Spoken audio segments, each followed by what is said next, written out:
శ్రీ గురుభ్యో నమ.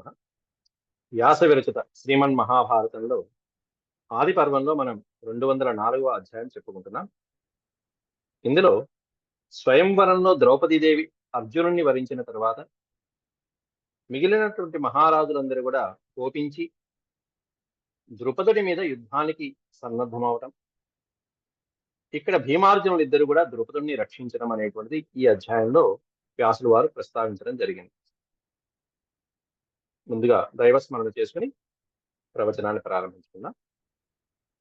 ఓం శుక్లాంబరధరం విష్ణుం శశివర్ణం చతుర్భుజం ప్రసన్నవదనం ధ్యాయేత్ సర్వవిఘ్నోపశాంతయే. వ్యాసం వసిష్ఠనప్తారం శక్తేః పౌత్రమకల్మషం పరాశరాత్మజం వందే సుఖతాతం తపోనిధిం. వ్యాసాయ విష్ణురూపాయ వ్యాసరూపాయ విష్ణవే నమో వై బ్రహ్మనిధయే వాసిష్ఠాయ నమో నమః. నారాయణం నమస్కృత్య నరం చైవ నరోత్తమం దేవీం సరస్వతీం వ్యాసం తతో జయముదీరయేత్. క్రోధాద్రాజసు ద్రుపదహననార్థం ఆగతేషు రాజసమ్ముఖే భీమార్జునయోః సజ్జీభూయ స్థితయోః సతో కృష్ణ బలరామయో సంవాదః అనేటువంటిది ఈ అధ్యాయంలో చెప్పబడుతుంది. కోపించినటువంటి రాజులు ద్రుపదుణ్ణి హననార్థం చంపడం కోసం రాగా ఆ రాజసమూహాలని భీమార్జునులు ఇద్దరు కూడా ఎదుర్కొనడం, ఆ ఎదుర్కొంటున్నటువంటి భీమార్జునులు ఎలా యుద్ధం చేస్తున్నారనేటువంటిది కృష్ణ బలరాములు ఇద్దరు ఒకరినొకరు చూపించుకుంటూ మాట్లాడుకోవటం అనేటువంటిది అధ్యాయం చివరిలో మనం చూస్తాం.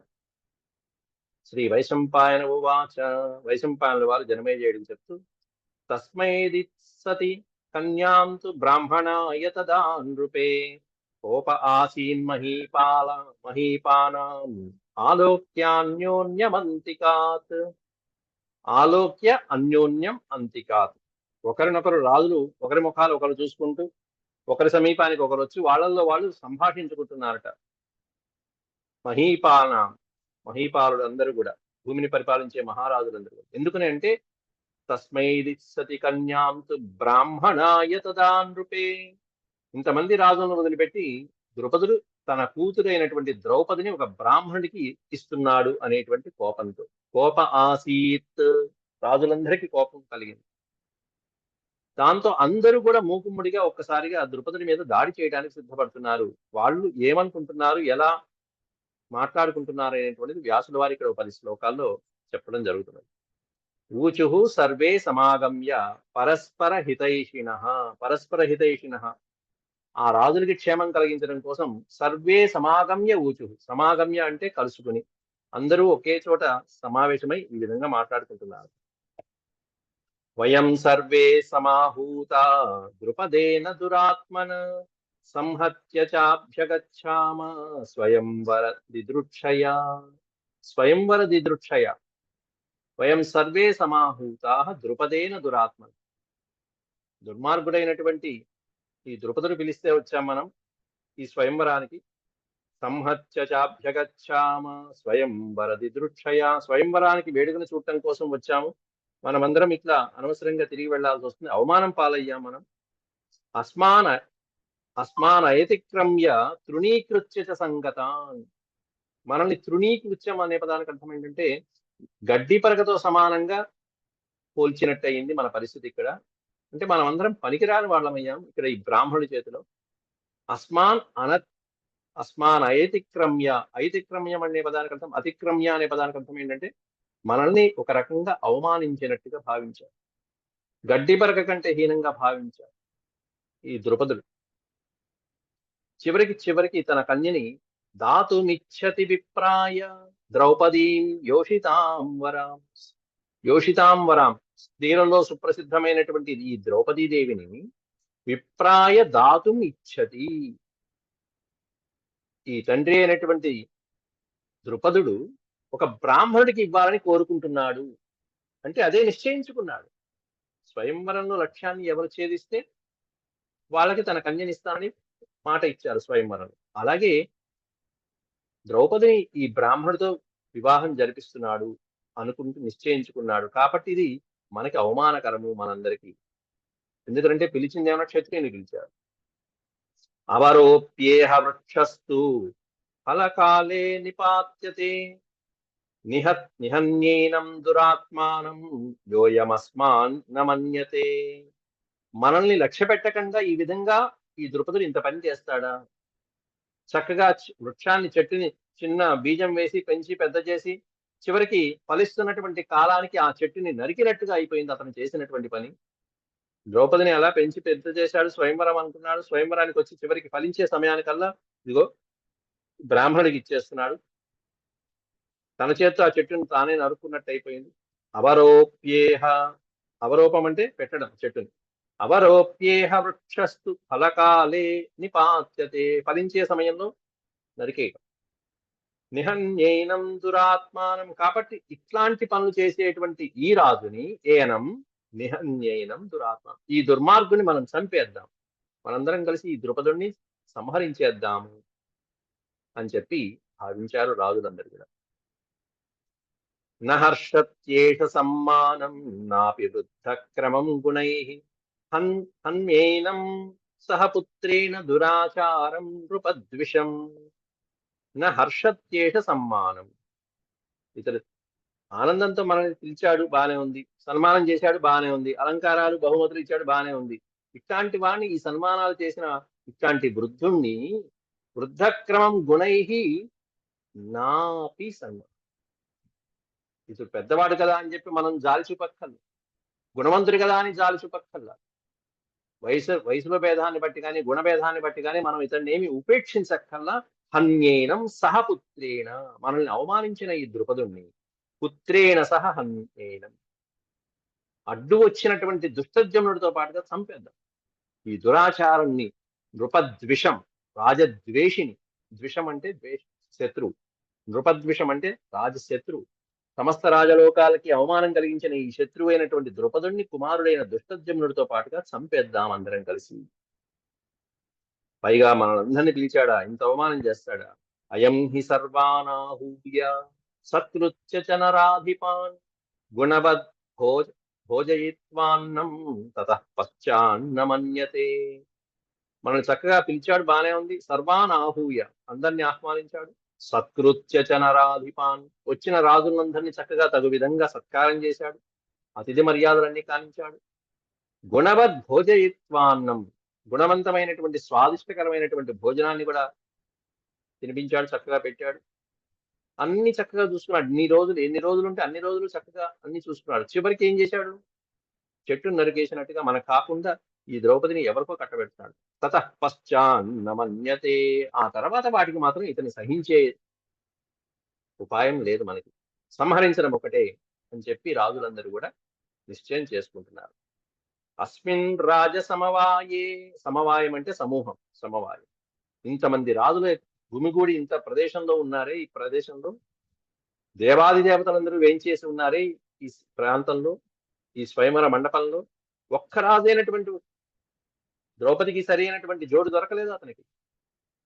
అస్మిన్ రాజ సమవాయే దేవానామివ సన్నయే కిమయం సదృశం కించిత్ నృపతిం నైవ దృష్టవాన్. కంచిన్ నృపతిం, ఒక్క రాజు కూడా నైవ దృష్టమా, కనిపించలేదా ఆ ద్రుపదుడికి?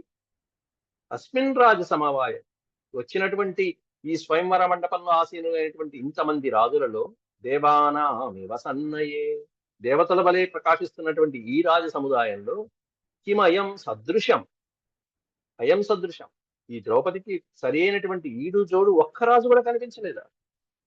ఎంత అవమానం ఇది! నచ విప్రేష్వధీకారు విద్యతే వరణం ప్రతి స్వయంవర క్షత్రియాణం ద్వితీయం ప్రథితా శృతి. అసలు బ్రాహ్మణులు వచ్చి ఆశీర్వదించాలి గాని స్వయంవరంలో పాల్గొనటం ఏమిటి? ఇది వేద విరుద్ధమైనటువంటి కర్మ కదా అని చెప్పి అనుకుంటున్నారు రాజులందరూ కూడా. నచ విప్రేషు అధికార, విప్రుడు అంటే బ్రాహ్మణుడికి అధికారం అనేటువంటిది నా విద్యతే వరణం ప్రతి, స్వయంవరంలో వరుడుగా వచ్చి బ్రాహ్మణోత్తముడు వరించడానికి అర్హత లేదు కదా. ఎందుకంటే స్వయంవరం అనేది ఎవరికి? స్వయంవర క్షత్రియాణం ఇది ఇయం ప్రథితా శృతి. క్షత్రియులైనటువంటి వాళ్ళకి స్వయంవరం శ్రేష్టమైనటువంటిదని చెప్పబడుతుంది. ఎవరు చెప్తున్నది మాట? ఇది మేం కాదు, వేదాలే చెప్తున్నాయి. ప్రథితా శృతి. ప్రథిత అంటే ప్రసిద్ధి చెందడం. వేదాలు ప్రసిద్ధిగా చక్కగా, వేదాలు చక్కగా సుప్రసిద్ధమైనటువంటి విధంగా వేదాలు ఘోషిస్తున్నాయి. వేద వాక్యం అది. రాజులైనటువంటి వాళ్ళకి స్వయంవరం శ్రేష్టమైనటువంటిదని సుప్రసిద్ధమైనటువంటి వేదవాక్యం కదా. మరి బ్రాహ్మణోత్తముడు వరించడం ఏమిటి? ఇది విరుద్ధమైనటువంటి కర్మ కదా. కాబట్టి మరి ఇతన్ని కూడా చంపాలా లేదా? ఈ బ్రాహ్మణుని కూడా చంపాలా లేదా? లేకపోతే ద్రౌపదిని చంపాలా లేదా అనేటువంటిది కూడా చర్చించుకుంటున్నారు ఇక్కడ రాబోయే శ్లోకాలు. అథవా యది కన్యేయం నచ కంచిత్ బుభూషతి అజ్ఞావేనాం పరిక్షిప్య యామరాష్ట్రాని పార్థివా. యది కన్యేయం నచ కంచద్ బుభూషతి. ఈ కన్య అయినటువంటి ద్రౌపది ఒకవేళ యది కంచిత్ బుభూషతి న, ఒక్క మహారాజును కూడా వరించకపోతే, మనలో ఎవరినో ఒకళ్ళని వరించకపోతే ఈమెను కూడా అగ్నిలో పడేసి వెళ్ళిపోదాం మనం మన రాజ్యాలకు. అగ్నౌ ఏనాం పరిక్షిప్య.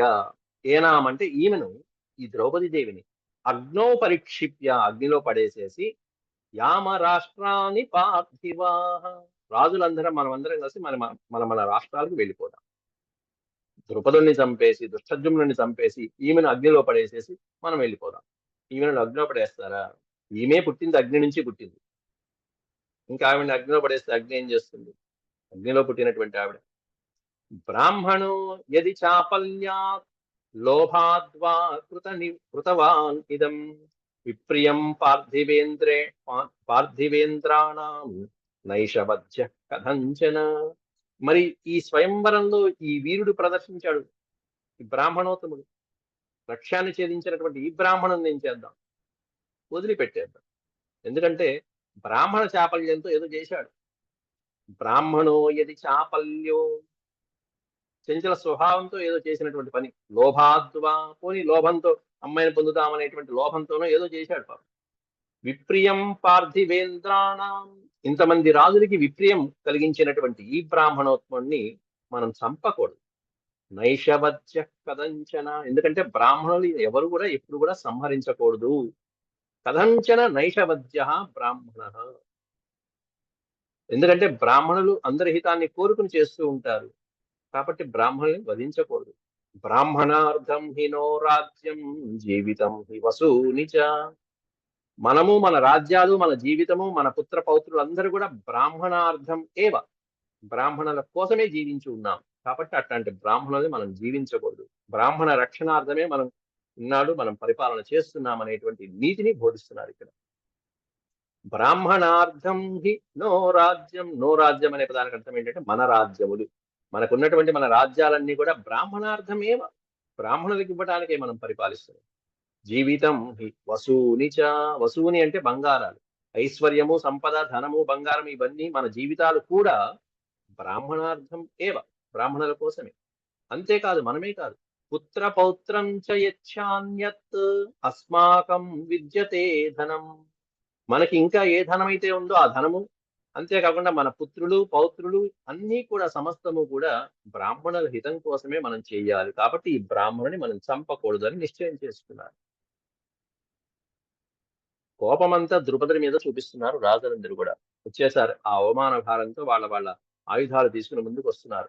అవమాన భయాచ్చైవ స్వధర్మస్య చ రక్షణాత్ స్వయంవరాణమన్యేషాం మా భూదేవం విధాగతి. స్వధర్మాన్ని వదిలిపెట్టేసి స్వధర్మ రక్షణ కోసం పాడుపడేటువంటి రాజులు మనం ఈ విధంగా వస్తే, మనల్ని ఈ విధంగా అవమానించాడు కాబట్టి ఇటువంటి గతి మరొక రాజుకి కలగకుండా మనం ఇతన్ని శిక్షిద్దాము. స్వయంవరాణం అన్యేషాం, స్వయంవరంలో ఇంకెప్పుడు కూడా ఇటువంటి అవమానం మరొక రాజుకి కలగకుండా, మాభూత్ ఏవం విధాగతి, ఈ విధమైనటువంటి గతి పట్టకుండా మరొక రాజుకి ఈ ద్రుపదుడిని సంహరించేద్దాం. ఇత్యుక్త్వా రాజశార్దూల హృష్టాః పరిగబాహవః ద్రుపదం తు జిగాంసంతః సాయుధాః సముపాద్రవన్. ఈ విధంగా పలికి రాజసమూహం అంతా కూడా హృష్టాహ పరిగభాహవ, హృష్టాహ కోపించినటువంటి వాళ్ళై, పరిఘ అనే పదానికి అర్థం బాగా ఒక ఇనప రాడ్ లాగా ఉన్నటువంటి, ఇనప ముద్దల్లాగా ఉన్నటువంటి బలమైనటువంటి వాళ్ళ యొక్క బాహువులతో పరిగ బాహు అంటే ఆయుధాలను ధరించినటువంటి చేతులతో అని ఒక అర్థం, అలా బలమైనటువంటి బాహువులని ఒక అర్థం, రెండు అర్థాలు. వాళ్ళ ఆయుధాలను తీసుకుని ద్రుపదంతు జిగాంసంత, జిగాంసంత అంటే సంహరించడానికి, ద్రుపద మహారాజుని సమూలంగా నాశనం చేయటం కోసం సాయుధాహ సముపాద్రవన్, ఆయుధాలను చేతబట్టి మరి సమీపించారు రాజులందరూ, రాజ సమూహాలన్నీ కూడా వచ్చాయి. తాన్ గృహీత శరావాపాన్ క్రుద్ధానాపతతో బహూన్ ద్రుపదో వీక్ష్య సంగ్రాసాద్ బ్రాహ్మణాం శరణం గతః.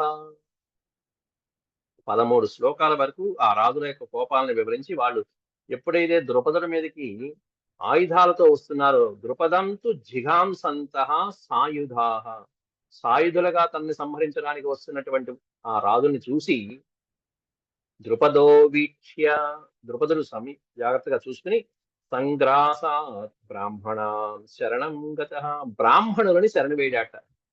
ఎందుకంటే స్వయంవరంలో గెలుచుకున్నది ఎవరై అంటే బ్రాహ్మణుడు గెలుచుకున్నాడు అక్కడ. కాబట్టి ఈయన ఇంత బలంగా ఉంటే ఈయన వెనకాల ఉన్నటువంటి ఇంకా బ్రాహ్మణుల యొక్క తేజస్సు శక్తి ఎలాంటిదో ద్రుపదుడికి బాగా తెలుసు. కాబట్టి బ్రాహ్మణుల్ని శరణు వేడాడు. ఈయన క్షత్రియుడే, ఈయన కాపాడుకోవచ్చు మిగిలిన క్షత్రియుని. కాబట్టి క్షత్రియ బలం కంటే బ్రాహ్మణ బలం గొప్పదని ద్రుపదుడికి తెలుసు. కాబట్టి బ్రాహ్మణుల్ని శరణు వేడాడు అక్కడ వెంటనే. న భయాన్నాపి కార్పణ్యాన్న ప్రాణ పరిరక్షణ జగామ ద్రుపదో విప్రాన్ శమార్థి ప్రత్యపద్యత. తన తేజస్సు కంటే బ్రాహ్మణ తేజస్సు గొప్పదని ప్రాణరక్షణ కోసం జగామ ద్రుపద విప్రాన్, బ్రాహ్మణుల దగ్గరికి ద్రుపదుడు వెళ్లి శరణు వేడటం జరిగింది. వాళ్ళు వెంటనే ఎప్పుడైతే వస్తున్నటువంటి రాజులు ద్రుపదుడి మీదకి వస్తున్నారో చూసి మొట్టమొదటి లేచింది ఎవరై అంటే భీమసేనుడు లేచాడు అక్కడి నుంచి. వేగేనా పతతస్తాంస్తు ప్రభిన్నాని వారణాన్ పాండుపుత్రౌ మహేశ్వాసౌ ప్రతియాతావరిందమౌ. వేగాన్ ఆపతతాం స్తాంస్తు, వేగంగా రాజసమూహాలు వాళ్ళ ఆయుధాలు తీసుకుని మీద పడుతున్నటువంటి ఆ సన్నివేశం చూసి పాండుపుత్రౌ, పాండు కుమారులు, ద్వివచనం వాడారు అక్కడ. పుత్రౌ అంటే ద్వివచనం, ఇద్దరు కుమారులు. మహేశ్వాసౌ మహా తేజస్సు కలిగిన వీరుడు, ప్రతియాత వరిందమౌ శత్రువుల్ని మర్దించగలిగినటువంటి వాళ్ళు, యుద్ధంలో విజయులైనటువంటి వాళ్ళు, అట్లాంటి వాళ్ళిద్దరూ అడ్డుపడుతున్నారు. ఇక తతస్సముత్పేతురుదాయుధాస్తే మహీక్షితో బద్ధ గోదాంగులిత్రాః జిగాంసమానాః పుత్రావమర్షయంతో అర్జున భీమసేనౌ. తతః ఆ తర్వాత సముత్పేతు హృదాయుధాస్తే, వాళ్ళ ఆయుధాలతో సమీపిస్తున్నటువంటి ఆ మహీక్షిత రాజులని, అది కూడా బద్ధ గోదాంగులిత్రాః, కవచాలు కిరీటాలు ఆయుధాలు అన్ని పెట్టుకుని వస్తున్నటువంటి ఆ రాజుల్ని, జిగాంసమానాః ద్రుపదుణ్ణి సంహరిద్దామనే కోరికతో వస్తున్నటువంటి ఆ రాజుల్ని, పుత్రౌ అమర్షయంతో అర్జున భీమసేను, కురురాజపుత్రులైనటువంటి, కురురాజ్యంలో రాజపుత్రులైనటువంటి భీమార్జునులు ఇద్దరు కూడా ఎదుర్కోవడానికి సిద్ధమయ్యారు. ఎలా? ముందుగా భీమసేనుడు అర్జునుడి దగ్గర అయితే సరే, ఆయనకి ఏదో గాంధీవము లాంటివి ధనస్సులు అవి ఉన్నాయి అక్కడ పక్కన, ఆల్రెడీ ఒకటి ఎక్కువ పెట్టి ఉంది, బాణాలు అవన్నీ ఉన్నాయి. మరి భీమసేనుడికి ఏ ఆయుధం లేదు కదా, మరి ఏం చేస్తున్నాడు అక్కడ? ఒక ఆయుధాన్ని సేకరిస్తున్నాడు భీమసేనుడు. భీమసేనుడి ఆయుధాలు ఎంత హాయిగా ఉంటాయంటే రెడీమేడ్ అన్నట్టుగా ఉంటాయి, అక్కడికక్కడ సిద్ధంగా ఉంటాయి ఎప్పటికప్పుడు. ఏమిటంటే తతస్తు భీమో అద్భుత భీమ కర్మ మహాబలో వజ్ర సమానసార ఉత్పాట్య దౌర్భ్యాం ద్రుమమేక వీరో నిష్పత్రయామాస యథా గజేంద్ర. కనిపించిన చెట్లను పీకుతాడు, పెద్ద పెద్ద తాడి చెట్లు, కొబ్బరి చెట్లు, పెద్ద పెద్ద చెట్లు ఉంటే ఆ చెట్లని కూకటి వేళ్లతో పాటు పిగిలించి సిద్ధంగా నించున్నాట పెట్టుకుని, రెండు నా ఆయుధం సిద్ధంగా ఉంది రండి అంటే. తతస్తు భీమో అద్భుత భీమ కర్మ. ఆ తర్వాత భీముడు ఎట్లాంటి భీముడు? అతి భయంకరమైన అతి మానవీయమైనటువంటి కర్మలన్నీ అద్భుతంగా చేయగలిగినటువంటి భీమసేనుడు, బీభత్స బాబాయ్. మహాబలో వజ్ర సమానసార, మహాబలుడైనటువంటి వాడు, వజ్రంతో సమానమైనటువంటి శక్తి కలిగినటువంటి వాడు. ఉత్పాట్య దౌర్భ్యాం, దౌర్భ్యాం అనే పదానికి అర్థం తన బాహువులతో, రెండు బాహువులతో, ద్రుమమేకం, ఒక ద్రుమాన్ని, ద్రుమము అంటే వృక్షము అని అర్థం, చెట్టు. ఏకం ద్రుమం ఉత్పాట్య, ఒక పెద్ద చెట్టుని పెకలించి దాన్ని భూమిలో ఉన్నటువంటి కూకటి వేళ్లతో పెకలించి వేసి, నిష్పత్రయామాస యథా గజేంద్ర, పెద్ద వృక్షం ఉంది, ఆ చెట్టు పీకాడు, దానికంతా గుబురుగా ఉంది, చెట్లు ఆకులు కొమ్మలు అవన్నీ ఉన్నాయి. ఏం చేశాడు, మరుక్షణంలో దాన్ని ఒక్క 4 సార్లు అటు ఇటు ఊపాడు.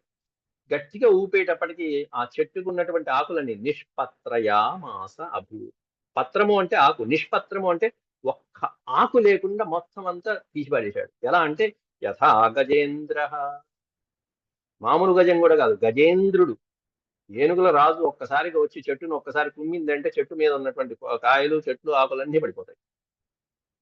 ఈయన 10,000 ఏనుగుల బలం కలిగిన గజేంద్రుడు ఈయన. కాబట్టి ఇంకా ఒక్క ఆకైనా మిగులుతుందా దానికి? ఒక్క ఆకు లేకుండా చెట్టు మీద మొత్తం అంతా చెట్టును సిద్ధంగా చేసుకుని ఆ చెట్టుతో వీళ్ళ ముందొచ్చి నుంచున్నట్ట. తం వృక్షమాదాయ రిపు ప్రమాధీ దండీవ దండం పితృరాజ ఉగ్రం తస్థౌ సమీపే పురుషర్షభస్య పార్థస్య పార్థ పృథు దీర్ఘబాహు. అర్జునుడి పక్కన సహాయంగా నుంచున్నాడు ఆ రాజు ఎదురుకుండా. తం వృక్షం ఆదాయ, ఆ మహావృక్షాన్ని తీసుకుని, రిపు ప్రమాధి, శత్రువుల్ని అణిచివేసేటువంటి వాడు, దండీవ దండం పితృరాజ ఉగ్రం, ఉగ్ర స్వభావం కలిగినటువంటి పాండవనందనుడు దండం, చేతిలో దండాన్ని ధరించినట్టుగా దండించడానికి తగినటువంటి దండాన్ని సిద్ధం చేసుకుని, తస్థౌ సమీపే పురుషర్షభస్య పార్థస్య, పురుష ఋషభుడైనటువంటి పార్థుడి సమీపంలో నుంచున్నట్ట. అర్జునుడి సమీపంలో వచ్చి నుంచున్నాడు. తమ్ముడు పడదామా అన్నట్టుగా చూస్తున్నాడు. పార్థ పృథు దీర్ఘబాహు, పార్థుడు కూడా ఎట్లాంటి వాడు, అర్జునుడు. పృథు దీర్ఘబాహు, దీర్ఘమైనటువంటి బాహువులు కలిగినటువంటి, భుజపరాక్రమాలు కలిగినటువంటి ఆ పార్థుడి దగ్గర సమీపంలో వచ్చి నుంచున్నాడు. తన దండాన్ని తీసుకుని, తన ఆయుధాన్ని తీసుకుని. వాళ్ళందరూ ఆయుధాలతో వస్తున్నారు, మనకేం తక్కువ అని చెప్పన్నాడు. చెట్లు బీకి, ఇలా చెట్లు బీకి కొట్టడం ఇవన్నీ కూడా భీమసేనుడికి మహాభారతంలో చాలా సునాయాసంగా చేశాడు. చిన్నప్పుడు చేశాడు. చెట్ల మీద కౌరవులు అందరూ ఉంటే, ఆడుకుంటూ ఉంటే ఆ చెట్టును ఊపేవాడు, కౌరవులందరూ కింద పడి కాళ్ళు చేతులు విరగొట్టుకునేవాడు. విరాట పర్వంలో కూడా ఇట్లాగే చెట్లు పీకి కొడతాడు. మొత్తం కీచుకుల్ని, ఉపకీచుకుల్ని చెట్లు పీకి చంపి పారేస్తాడు. మొత్తం వాటితో కొట్టి కొట్టి చంపుతాడు. మొత్తం అంతా ఆయుధాలు ఇదే భీమసేనుడి. గదాయుధం భీమసేనుడికి సుప్రసిద్ధం. ఆంజనేయ స్వామికి మాత్రం గద ఆయుధం అనేటువంటిది ఎక్కడా చెప్పబడలేదు. ఆంజనేయుడు సుందరకాండలో చేసిన పనంతా ఇదే. మొత్తం రాళ్లు వేయడం, చెట్లు వేయడం, చెట్లు వేయడం, ఇవే. మొత్తం ఇద్దరు అన్నదమ్ములు ఇదే పని, వాయునందనులు ఇద్దరు ఇదే పని. తత్ప్రేక్ష్య కర్మాతి మనుష్య బుద్ధి జిష్ణు సహిత్ ధాతురచించ కర్మ విశిష్మయే చాపి భయం విహాయ తస్థో ధనుర్గృహ్య మహేంద్ర కర్మ. ఎప్పుడైతే సోదరుడు చక్కగా నిర్భయంగా ఆ అద్భుతమైనటువంటి కర్మ చేసి పెద్ద వృక్షాన్ని పెకలించి తెచ్చాడు, సోదరుడైనటువంటి ధనంజయుడు కాస్త జిష్ణు అనే పదం ప్రయోగించారు. జయశీలుడైనటువంటి ఈ అర్జునుడు కూడా సోదరుడితో పాటుగా తన యొక్క ధనస్సుని గ్రహించి, ఆయుధంగా గ్రహించి, ఒక మహేంద్ర కర్మ, ఇంద్రుడితో సమానమైనటువంటి కర్మ చేయడానికి సిద్ధంగా ఉన్నాడు, రాజులతో యుద్ధం చేయడానికి. ఇంద్రుడు రాక్షసులతో యుద్ధం చేసి ఎలా అయితే గెలుస్తాడో, అలా ఇక్కడ కూడా ఇంద్రసూనుడు అయినటువంటి అర్జునుడు కూడా రాజుల్ని జయించడానికి సిద్ధపడుతున్నాడు. తత్ప్రేక్ష కర్మాతి మనుష్య బుద్ధి జిష్ణు. అతి మనుష్య కర్మ అంటే మానవ మాతృడు సాధించలేని కర్మ చేశాడు, అతి మానుషమైనటువంటి కర్మ.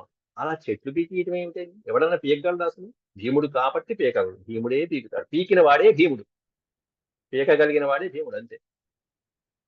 అది చూసి ఆశ్చర్యపడి, ఆనందపడి, సంతోషపడి, జిష్ణు అంటే అర్జునుడు, సహి భ్రాతురచించ కర్మ, అచించ కర్మ, ఆశ్చర్యకరమైనటువంటి ఆ కర్మని చూసి సంతోషించి, విశిష్మయే ఆశ్చర్యపోయాడు, సంతోషించాడు. భయం విహాయ, ఇక భయం లేదు, నాకు సోదరుడు కూడా పక్కన ఉన్నాడు అనుకున్నాడు. భయం వదిలిపెట్టేసి ఆయన కూడా ఒక ధనస్సుని తీసుకుని ఎదురుకుండా రాజులతో యుద్ధం చేయడానికి తస్థౌ నిలబడ్డాడు. తస్థౌ ధనుర్గృహ్య మహేంద్ర కర్మ తత్ప్రేక్ష్య భీమార్జునులు ఇద్దరు వాళ్ళ ఆయుధాలతో సిద్ధంగా ఉండటాన్ని చూశాడు. ఎవరయ్యా అంటే దామోదరుడు, శ్రీకృష్ణ పరమాత్ముడు చూశాడు. ఇంకా సభలో ఎవరున్నారంటే శ్రీకృష్ణ పరమాత్ముడు, బలరామాదులు పక్కన ఉన్నారు. వాళ్ళంతా వీళ్ళు లేవల, కృష్ణుడి ఆనతితో అసలు స్వయంవరానికే పాల్గొనరు. తత్ప్రేక్ష కర్మాతి మనుష్య బుద్ధి జిష్ణో సహ భ్రాతురచించ కర్మ దామోదరో భ్రాతరముగ్రవీర్యం హలాయుధం వాక్యమిదం బభాషే. మానవాతీత కర్మ చేసినటువంటి భీమసేనుణ్ణి, ధనస్సు పట్టుకుని నిలబడినటువంటి ఆ అర్జునుణ్ణి చూసి దామోదర, దామ ఉదర, దామము అంటే లోకములు, లోకములన్నీ ఉదరంలో కలిగినటువంటి వాడు ఎవరయ్యా అంటే శ్రీ మహావిష్ణువు అయినటువంటి వాడు, అదే శ్రీకృష్ణ భగవానుడు. దామోదరు శ్రీకృష్ణ భగవానుడు భ్రాతరం ఉగ్రవీర్యం, సోదరుడు ఉగ్ర పరాక్రమాలు కలిగినటువంటి సోదరుడైనటువంటి బలరాముడితో కలిసి, అదే బలరాముడికి హలాయుధుడు అని పేరు. హలము అంటే నాగలి, నాగలిని ఆయుధంగా కలిగినటువంటి వాడు ఎవరయ్యా అంటే బలరాముడు. శ్రీకృష్ణ పరమాత్ముడు తన సోదరుడైనటువంటి హలాయుధుడైనటువంటి బలరాముడితో ఇదం వాక్యం బభాషే, ఈ విధంగా మాట్లాడుతున్నట్ట. అన్నయ్య చూసావా, ఇప్పుడైనా గుర్తుపట్టావా? సభలో మొట్టమొదటిలోనే పరిచయం చేశాడు. అన్న అదిగో ఆ కూర్చున్న వాడే ధర్మరాజు, ఆ పక్కన ఉన్నాడే భీమసేనుడు, ఆ పక్కన అర్జునుడు నకల సహదేవుడిని చూపించాడు. ఇప్పుడు పరాక్రమం ప్రదర్శిస్తున్నటువంటి వాళ్ళని స్పష్టంగా చూపిస్తున్నాడు. య ఏష సింహర్షభఖేలగామి మదద్ధను కర్షతి తాళమాత్రం వేషోర్జునో నాత్ర విచార్యమస్తి యద్యస్తి సంకర్షణ వాసుదేవ. సింహము లాంటి నడక, గంభీరమైనటువంటి నడకతో నడిచేవాడు. మదద్ధను కర్షతి తాళమాత్రం, తాళమాత్రం అంటే తాటి చెట్టంత ఎత్తైనటువంటి ధనస్సుని చేతబట్టినటువంటి వాడు. ఆ పట్టినటువంటి ఆ వీరుడే యేషో అర్జున నాత్ర విచార్యమస్తి, అన్నయ్య అతడే అర్జునుడు, సందేహమే లేదు ఇందులో. విచార్యం అత్ర నాస్తి ఏవ, నాత్ర విచార్యమస్తి, ఇందులో విచారించిందే లేదు, ఇందులో సందేహమే లేదు. యద్యస్తి సంకర్షణ వాసుదేవ, యద్యస్మి సంకర్షణ వాసుదేవ, ఓ సంకర్షణ, ఓ వాసుదేవ, ఇదిగో అతడే అర్జునుడు అన్నయ్య అంటూ బలరాముడికి చూపిస్తున్నాడు. రెండో వాడిని పరిచయం చేస్తున్నాడు, అర్జునుడి పక్కన ఉన్నటువంటి భీమసేనుడు.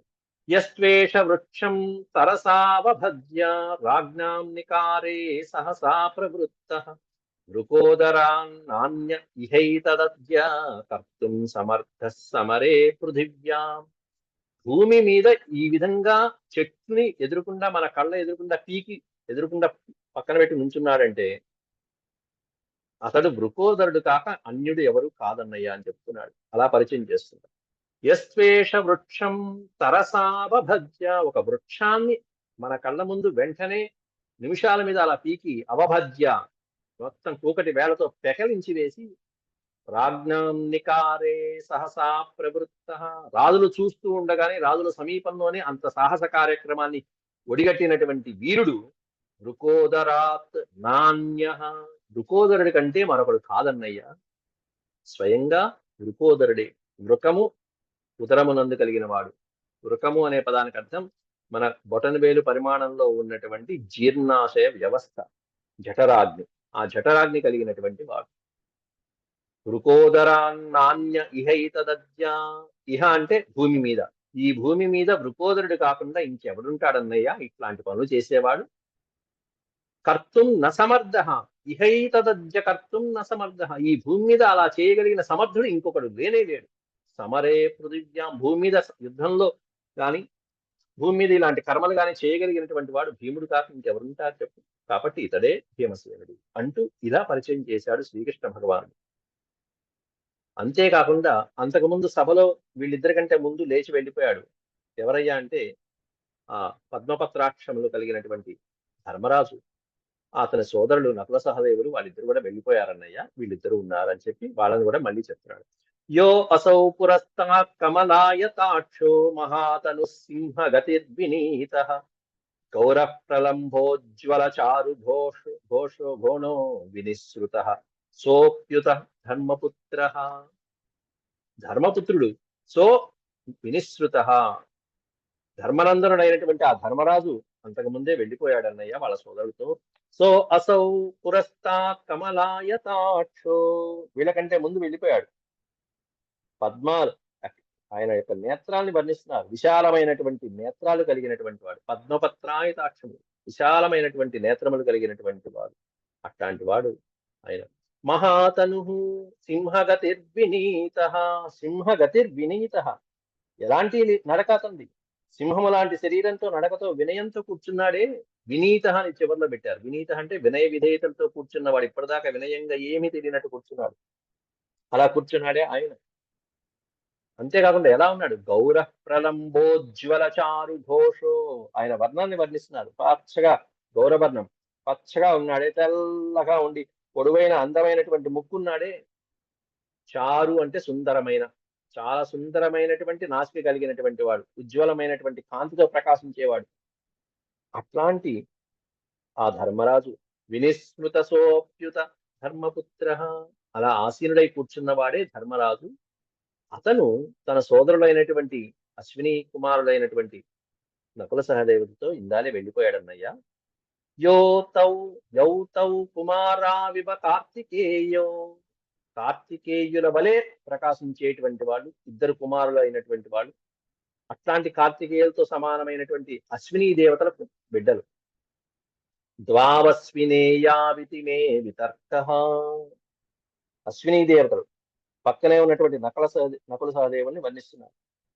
వాళ్ళిద్దరూ కూడా ఇందాలే వెళ్ళిపోయారన్నయ్య. వీళ్ళందరూ కూడా ఎప్పుడు కూడా ఈ పంచపాండవుల ఐదుగురు తల్లి అయినటువంటి కుంతీదేవితో పాటు లక్క ఇంటి దహనము నుండి బయటపడ్డారని నేను అంతకు ముందు విన్నాను.